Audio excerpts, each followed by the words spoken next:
জিম্বাবুয়ের সাথে প্রস্তুতি ম্যাচ না খেলা ও কন্ডিশনের সঙ্গে আগে ভাগে মানিয়ে নিতে না পারার মূল্যই দিতে হয়েছে বাংলাদেশকে, এমনটাই মনে করেন সাবেক প্রধান নির্বাচক ও বর্তমান বিসিবি পরিচালক মিনহাজুল আবেদীন নান্নু। এদিকে অস্ট্রেলিয়া সিরিজ সামনে রেখে দুশ্চিন্তা বাড়িয়েছে একের পর এক পেসারদের চোট। তবে সাবেক অধিনায়কের বিশ্বাস, ইনজুরিকে অতিক্রম করে প্রতিপক্ষকে চ্যালেঞ্জ জানানোর সামর্থ্য আছে টাইগারদের।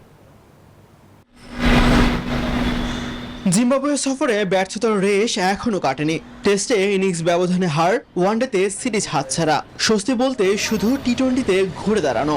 পুরো সফর জুড়ে সবচেয়ে বড় হতাশা ছিল টাইগারদের ব্যাটিং।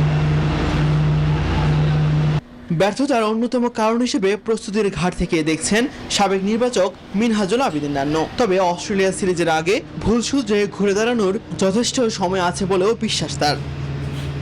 যথেষ্ট চ্যালেঞ্জিং সিরিজ ছিল, বাট আমরা যদি প্রস্তুতি ম্যাচে যদি আমরা খেলতে পারতাম, প্লেয়ারদের যদি ইউজ টু হতো, তাহলে একটু সিনারি অন্যরকম হতো। যে কোনো সিরিজে আপনি যদি ফেলিওর হন, ব্যাটিং ডিপার্টমেন্ট যদি ফেলিওর হয়, অবশ্যই অ্যালার্ম থাকবে। তারপরে এটা ওভারকাম করার জায়গা আছে, কারণ আমাদের এই খেলোয়াড়রা এর আগের সিরিজগুলিও যথেষ্ট ভালো ক্রিকেট খেলেছে।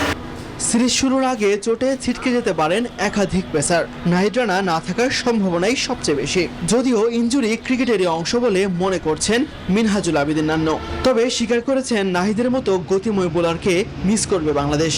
তো চাইবো যে আমাদের বেস্ট পসিবল সাইডটাই অস্ট্রেলিয়ার এগেইনস্টে খেলবে এবং সেই জায়গায় আমরা বেস্ট ক্রিকেটটাই দেখতে চাবো। সেই জায়গায় আমাদের বেস্ট প্লেয়ারদের থেকে কেউ যদি মিস করে, এটা অবশ্যই ডিজার্টেন। দীর্ঘদিন পর দলে ফিরে নিজেকে প্রমাণ করেছেন মোসাদ্দেক হোসেন। তবে শুধু দেশের মাটিতে নয়, বিদেশের কন্ডিশনে